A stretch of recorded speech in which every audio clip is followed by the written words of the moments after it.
ever stumble into this video, I'm going to be bringing you a classic American Dad review, even though it's the first one.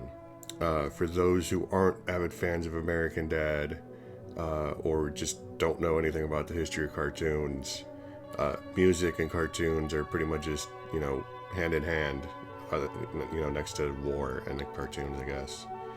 But, yeah, American Dad is a very musical show, from just having full-blown commercial songs being played in the background, to having characters just covering songs, and then after this episode, first this episode and then later on in the series, characters sing their own original songs.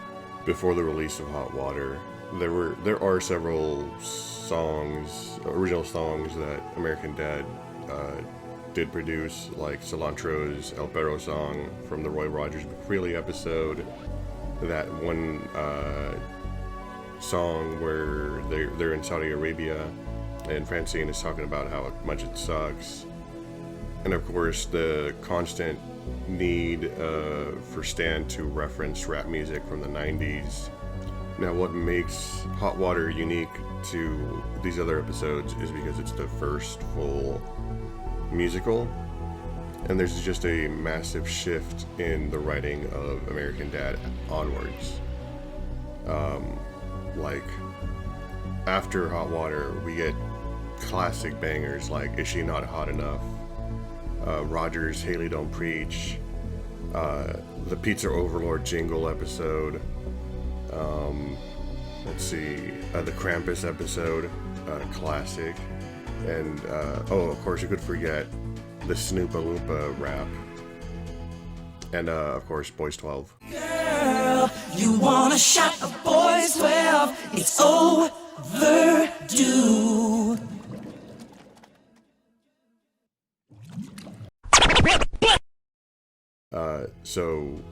Hot Water is a very important episode in American Dad.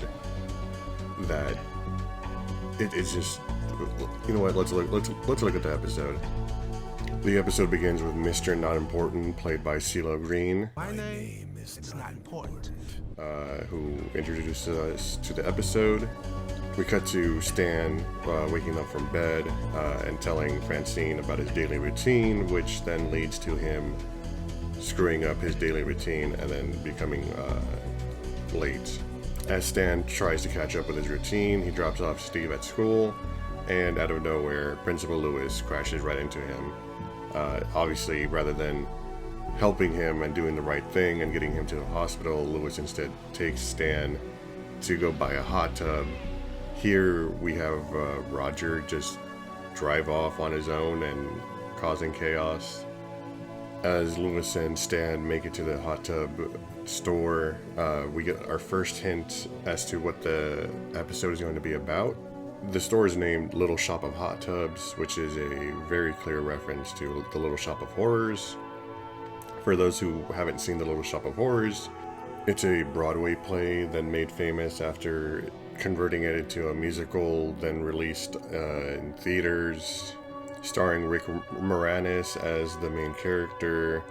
The summary of the movie is just that Rick Moranis finds a curious little carnivore plant, and the plant pretty much gives him everything he wants, but at the cost of the lives of other people. And depending on what your favorite ending is, either the plant wins or the main character kills the plant. Anyway, much like the movie, Stan is hypnotized by a hot tub. Stan really wants this hot tub.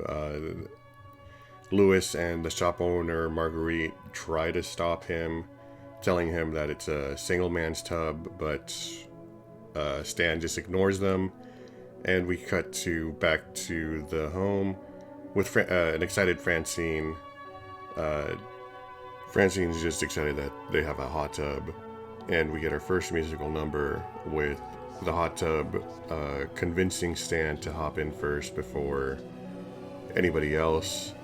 On a rewatch of the episode, this musical number is like the very first clue that the hot tub is trying to control its user, or specifically Stan.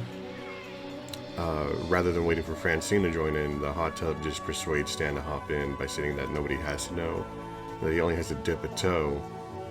Although once Stan does, oh my god, that was rhyming.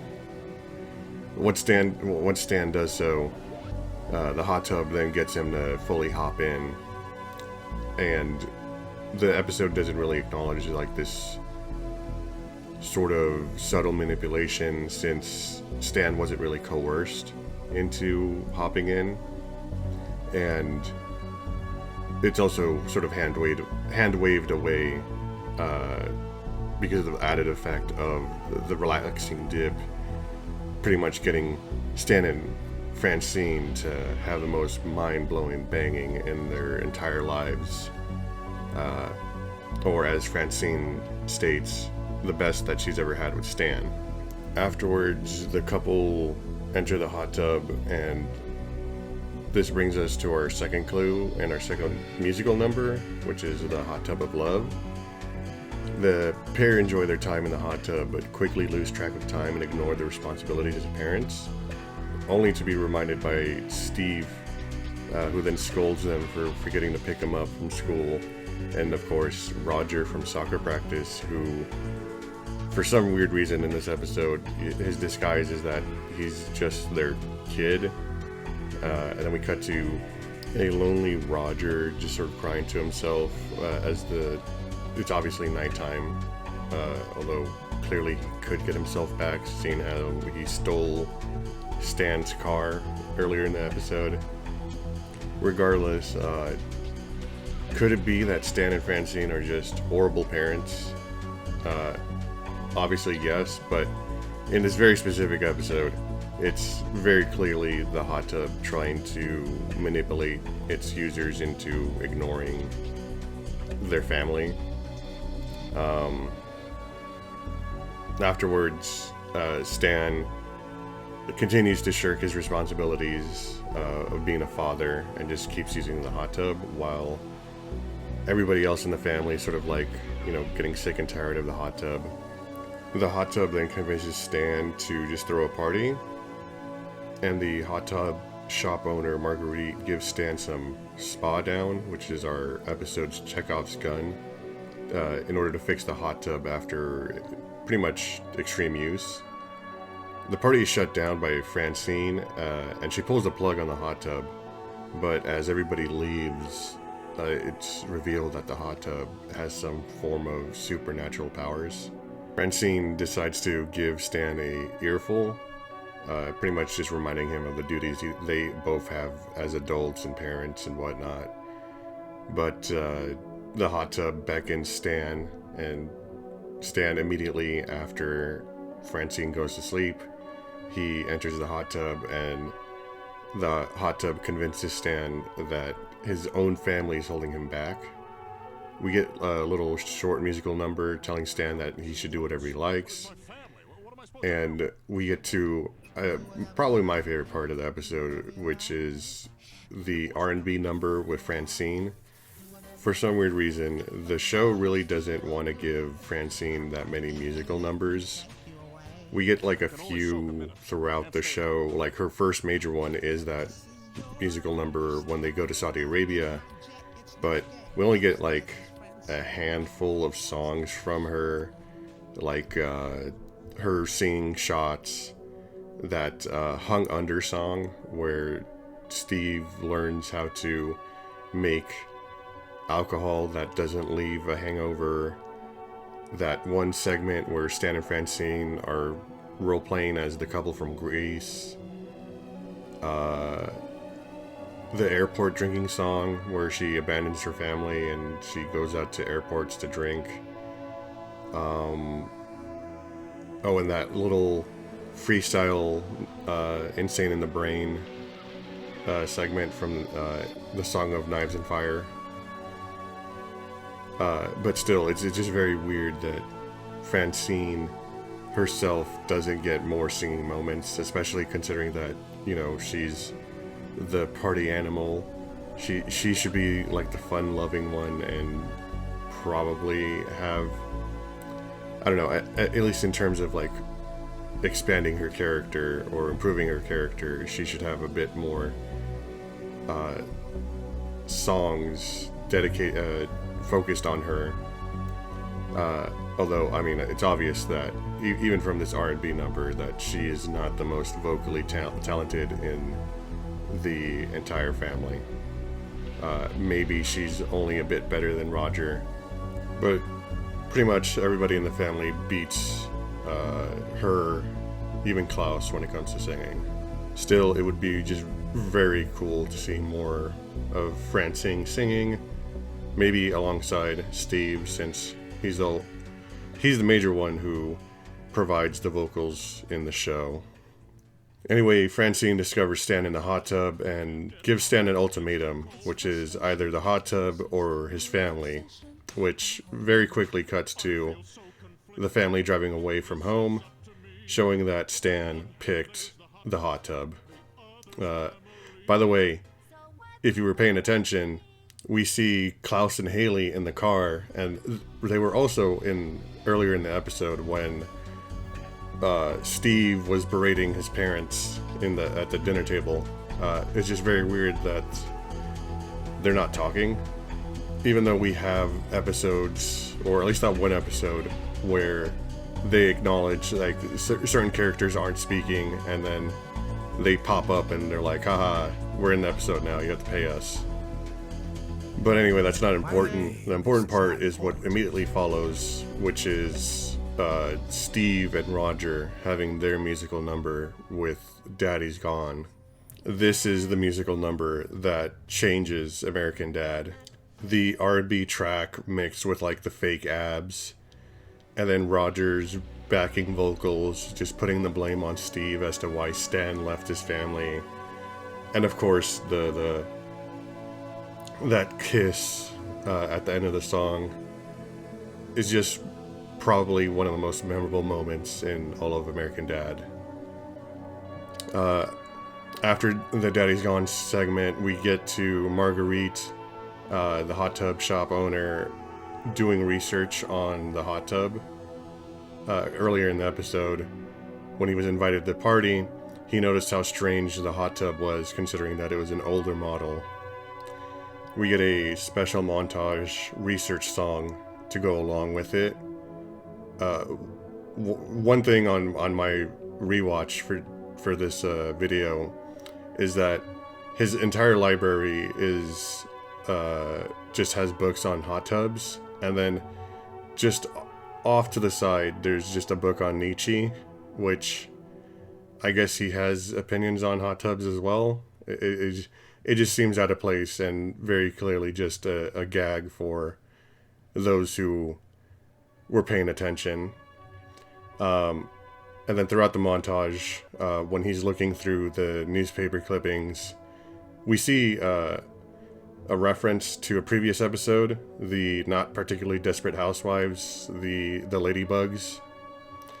That one woman, Anne Fleming, who was killed because she wanted to leave the Ladybugs, as well as that her dog shows up in the newspaper articles. And if you decide to like pause and like read all the articles, a lot of it is just like hot tub factoids, just copy and paste it over and over again until we get to the final relevant article. And if you read through that one, it's just about a hot tub that escapes a mental institution, and then it's revealed that the one who wrote the article on the hot tub escaping the mental institution was that exact same hot tub. Just a weird little thing that they throw in there. After completing his research, Marguerite calls up Louis, informing him that the hot tub was a murdering hot tub and they have to stop it. The duo end up breaking into Stan's home in an attempt to stop the hot tub, but unfortunately they fail and are killed off one by one. Stan is unaware that his friends just were killed earlier, and continues his party lifestyle. But he now realizes that he misses his family, and he tries to get Francine back. As Stan leaves for the house to go see Francine, the hot tub tricks Francine into visiting the house, which is something very similar to The Little Shop of Horrors, where Audrey 2 ends up calling Audrey 1 in attempts to eat her. Stan learns that the hot tub tricked Francine, and he rushes home in an attempt to save her. But Stan is too late, and Stan demands why the hot tub is doing this to his family. And the hot tub gives him this convoluted backstory where his previous owner used to be a party animal and then, got a family and no longer had a use for a hot tub, which motivated the hot tub to kill his previous owner and the family. And now you know his cool fucking backstory. Here Stan calls out on the hot tub on the insanity of his plan, and the hot tub just decides to attack Stan. We get a little musical number as Stan gets his ass beat, and he gets launched from his home.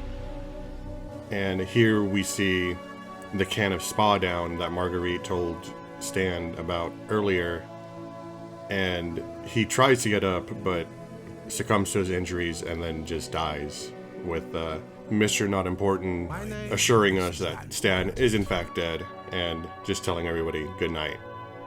Now, one of the common things about this episode is that the showrunners were not expecting to get renewed by Fox, and that they wrote this episode as the final episode, which is why they, have Stan being killed off in the end of it. Although it kind of doesn't really matter. One, because the show obviously continued for at least 10 more seasons and will probably continue on until all the voice actors and their AI counterparts are 6 feet underground. But also just kind of doesn't matter in terms of, by the time we get here, Stan has already caused, 2 different timeline resets. One where he pointed a gun at God, and God just revived him and his family. And then the episode where everybody dies, and then he gets his own heaven, which is just his family. And it's not the last time we get these timeline or just completely different changes or resets or some other form of shenanigans that pretty much put into question as to how deep the American Dad timeline goes into. If I remember correctly, there's just even an episode where the B plot is Steve reading a comic book and causing Klaus and Roger to experience that comic book story. Or don't even forget the times where they just straight up acknowledge that the characters are actually just actors in a TV show. So yeah, it kind of doesn't matter that Stan dies, or even if this episode is no longer the final episode. If anything, it all of this just gets retconned after that the Golden Turd episode anyway. But anyway, to come back from the tangent, Hot Water is probably the episode that shifted American Dad into something much more unique, not only for the show itself, but in terms of adult animation. They're the only other show that attempts to try to be as musical as American Dad is Bob's Burgers. And let's be real, past season 2, Bob's Burgers is just essentially a kid show. And I'm not trying to say that the previous seasons of American Dad are lesser to the seasons after Hot Water, The one interesting thing about American Dad is that it is incredibly consistent in terms of its writing throughout not only the Fox era, but the TBS era, with maybe like the first 2 seasons of the TBS era feeling out of place in terms of like its writing style. Regardless, Hot Water brings a much more musical side to American Dad. This episode opened up a lot of different storylines for American Dad, to include more musical numbers, and it's just something that fans and just casual fans can enjoy, because it brings a different beat while sort of remaining consistent within the style of writing for American Dad. After watching this episode, if you're in the mood for more musical moments, then, I mean, we get Can I Be Frank With You for B12, Crisscross Applesauce for Steve's version of Trapped in the Closet. Minstrel Krampus is a pretty great episode, just amazing. And Rubberneckers, giving us a mix of rap and R&B, with Terry Crews giving us that life insurance or auto insurance rap, and Steve's Is She Not Hot Enough For You. There's plenty more musical moments in American Dad, and you could just find it on your own, and it's almost always really fun just to find an episode where even if they're not singing, there's a nice mix of music within each episode. Anyway, don't forget to dislike this video. Don't leave a comment. This video sucked. Don't worry about next video. Next video will probably hopefully never come. But if it does, it'll probably be about that one mall episode. And the words to speak, but all I knew was Dad is gone, and we're not going home ever again. We're never gonna find another father like you. No, we won't. No, we won't. No, we won't. Oh, Daddy, we're crying. This is because of you. I see you in my dreams and Whatever did I do? Every day Something I just want it ain't right. right. All It my wasn't 'cause of might. me. Try I to think it's call because out to of you. Daddy. Daddy's gone, and we're not going home ever again.